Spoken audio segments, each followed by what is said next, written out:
Bismillahirrahmanirrahim. Assalamualaikum warahmatullahi wabarakatuh. Jadi perkenalkan, nama saya Ferdianto dari kelas D dengan NIM A1212520-125, mahasiswa semester 2 program studi pendidikan bahasa Inggris Universitas Tadulako. Nah, jadi pada video kali ini saya akan menjelaskan tentang dinamika, tantangan serta esensi dan urgensi Pancasila sebagai sistem filsafat. Nah, tanpa berlama-lama kita lanjut saja ke materi pertama. Nah, pada materi pertama ini kita akan membahas tentang pengertian Pancasila sebagai sistem filsafat. Nah, jadi Pancasila sebagai sistem filsafat merupakan hasil pemikiran mendalam para pendiri bangsa dalam merumuskan dasar negara Indonesia merdeka. Nah, Pancasila tidak hanya menjadi dasar negara, tetapi juga menjadi pedoman hidup bangsa Indonesia dalam berpikir, bertindak, dan berperilaku.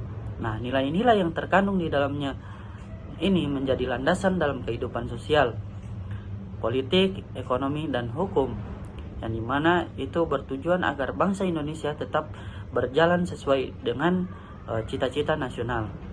Nah, Pancasila juga disebut sebagai sistem filsafat karena memiliki sifat koheren, menyeluruh, mendasar, dan spekulatif. Yang dimana itu artinya setiap sila saling berhubungan, mencakup seluruh aspek kehidupan, yang dimana itu menjadi dasar utama negara serta lahir dari pemikiran yang mendalam.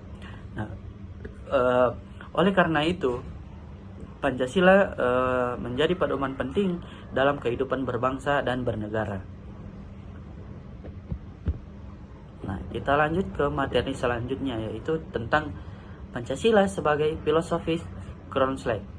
Nah, Soekarno pada sidang BPU PKI tanggal 1 Juni 1945 menyebut Pancasila sebagai filosofi Kronslag atau dasar filsafat negara. Nah, artinya Pancasila ini menjadi landasan utama dalam kehidupan berbangsa dan bernegara, serta menjadi dasar pemikiran dalam penyelenggaraan negara Indonesia. Nah, Pancasila digunakan sebagai pedoman dalam menentukan arah pembangunan nasional dan kebijakan negara. Pancasila tidak hanya berfungsi sebagai dasar negara, tetapi juga sebagai pandangan hidup bangsa. Nah, nilai-nilai Pancasila menjadi pedoman dalam membentuk hukum, menjaga persatuan, dan mencapai tujuan nasional agar sesuai dengan cita-cita bangsa Indonesia. Nah, lanjut ke materi yang selanjutnya. Nah, landasan ontologis. Nah, landasan ontologis membahas tentang hakikat keberadaan atau sesuatu yang paling mendasar dalam kehidupan. Nah, dalam Pancasila yang menjadi pokok pembahasannya adalah manusia sebagai makhluk Tuhan, makhluk individu, dan makhluk sosial. Artinya, manusia itu memiliki hubungan dengan Tuhan, memiliki kepentingan pribadi, dan juga membutuhkan orang lain dalam kehidupan bermasyarakat.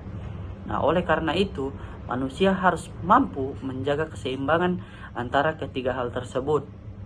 Kita harus beriman kepada Tuhan, bertanggung jawab terhadap diri sendiri, dan tetap peduli terhadap sesama. Nah, inilah dasar ontologis Pancasila dalam memahami hakikat manusia. Nah, kita lanjut ke materi selanjutnya, yaitu landasan epistemologi. Nah, ini adalah cabang filsafat yang mempelajari tentang pengetahuan mulai dari sumbernya, tentang bagaimana cara kita mendapatkannya, hingga bagaimana kita memastikan kebenarannya. Nah, dalam konteks Pancasila, pengetahuan dan kebenaran itu tidak hanya didapatkan dari satu cara saja, melainkan melalui 4 sumber. Nah, yang pertama itu akal pikiran, kemampuan manusia untuk berpikir logis, menganalisis dan memahami sesuatu secara rasional.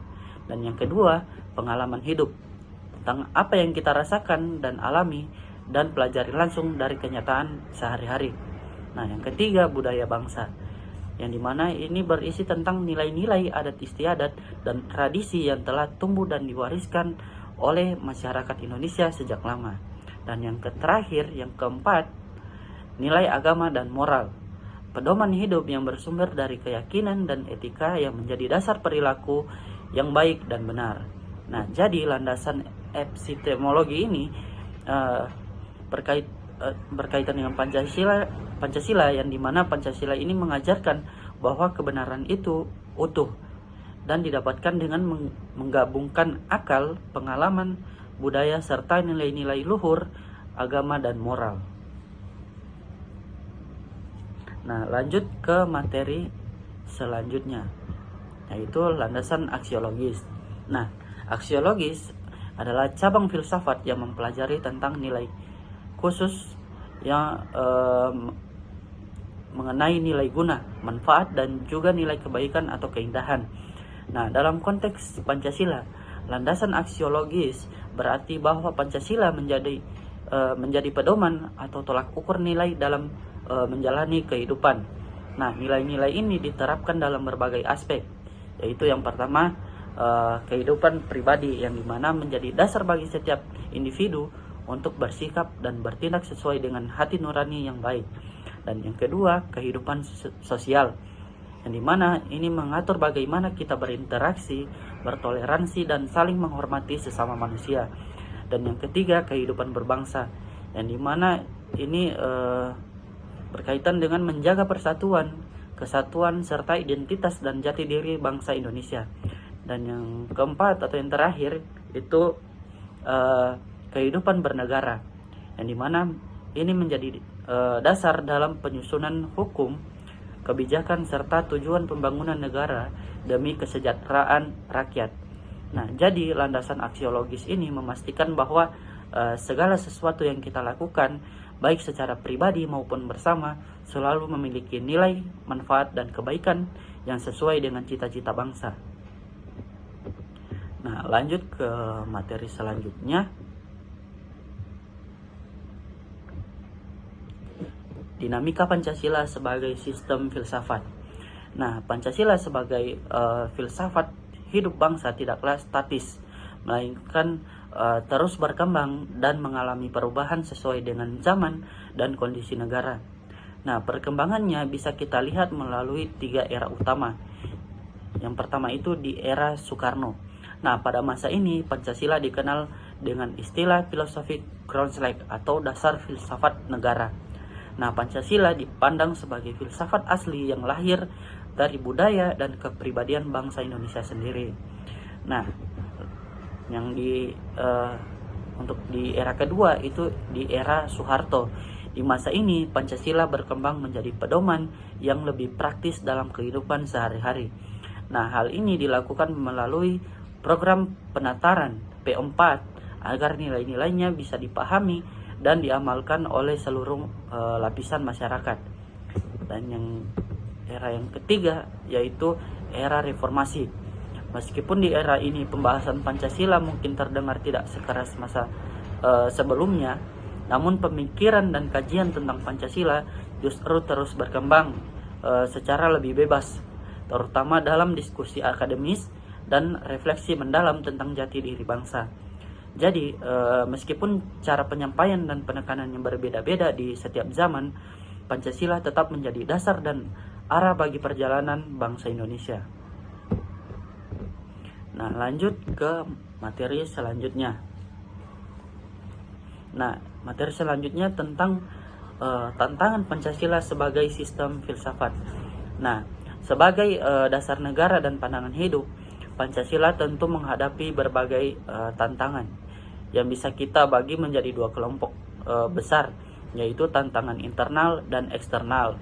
Nah, pertama, tantangan internal atau tantangan yang datang dari dalam bangsa itu sendiri, ya, yang dimana itu antara lain seperti korupsi, dekadensi moral, individualisme, dan kurangnya penghayatan nilai-nilai Pancasila secara mendalam.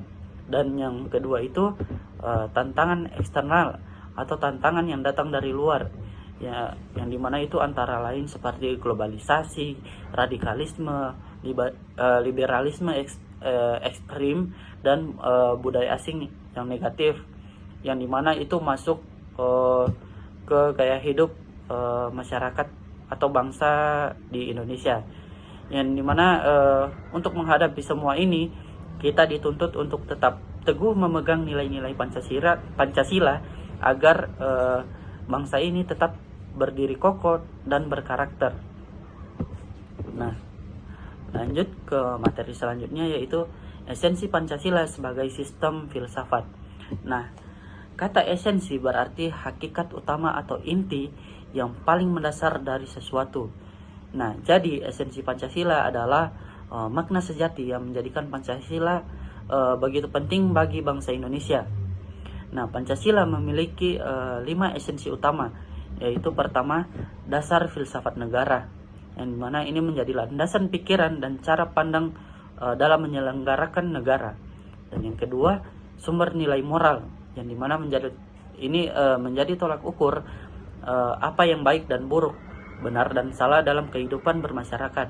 Dan yang ketiga, itu pandangan hidup bangsa, yang dimana ini merupakan cara bangsa Indonesia berpikir, bersikap, dan bertindak dalam menghadapi kehidupan.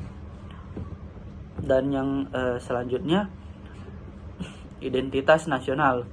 Nah, ini merupakan ciri khas yang membedakan bangsa Indonesia dengan bangsa lain di dunia.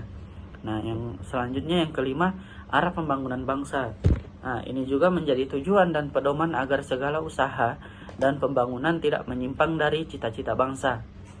Nah, dengan memahami esensi ini, kita tahu bahwa Pancasila bukan sekadar simbol, melainkan jiwa dan arah bagi seluruh perjalanan bangsa Indonesia. Nah, lanjut ke materi selanjutnya, Pancasila sebagai Weltanschauung. Nah, ini merupakan istilah bahasa Jerman yang berarti pandangan hidup atau cara pandang terhadap dunia dan kehidupan. Nah, Pancasila disebut demikian karena nilai-nilainya bukanlah sesuatu yang baru atau dipaksakan dari luar. Sebaliknya, nilai-nilai seperti gotong royong, musyawarah, toleransi, dan keadilan sebenarnya sudah hidup dan berkembang dalam budaya masyarakat Indonesia sejak zaman dahulu kala, jauh sebelum Pancasila itu dirumuskan secara resmi sebagai dasar negara. Nah, oleh karena itu Pancasila lahir dan bersumber dari kepribadian, adat istiadat, serta pengalaman hidup bangsa Indonesia sendiri. Nah, ia bukan sekadar teori, melainkan cerminan dari cara hidup yang sudah menjadi jati diri kita sejak lama. Nah, lanjut ke materi selanjutnya, yaitu urgensi Pancasila sebagai sistem filsafat. Nah, urgensi artinya itu betapa pentingnya dan mendasarnya sesuatu yang ada atau dilaksanakan. Nah, jadi mengapa Pancasila sangat penting bagi kita? Ini ada 5 alasan utama yang berkaitan dengan ini. Yang pertama, menjaga persatuan bangsa, yang dimana di tengah-tengah keberagaman suku, agama, dan budaya, Pancasila menjadi perekat dan menyatukan kita semua. Nah, yang alasan kedua, pedoman menghadapi perubahan zaman, yang dimana dunia itu terus berubah, tetapi nilai-nilai Pancasila tetap menjadi arah dan pegangan yang tidak pernah usang. Nah, ya, untuk alasan yang ketiga itu sebagai filter terhadap budaya asing. Ketika saat budaya dari luar masuk, Pancasila berfungsi sebagai penyaring, yang dimana kita ambil yang baik dan tolak yang bertentangan dengan nilai kita. Nah, yang alasan keempat, memperkuat karakter generasi muda, yang dimana ini untuk membentuk pribadi yang berakhlak mulia, bertanggung jawab, dan cinta tanah air. Nah, yang selanjutnya atau alasan yang kelima, alasan yang terakhir, dasar pembuatan hukum dan kebijakan. Nah, segala peraturan dan keputusan negara harus selalu berlandaskan pada Pancasila agar adil dan berpihak pada rakyat. Singkatnya, tanpa Pancasila, bangsa ini akan kehilangan arah, identitas, dan kekuatan untuk bersatu. Nah, mungkin itu saja penjelasan dari saya seputar materi yang saya bawakan. Kurang lebihnya saya mohon maaf. Saya akhiri. Wassalamualaikum warahmatullahi wabarakatuh.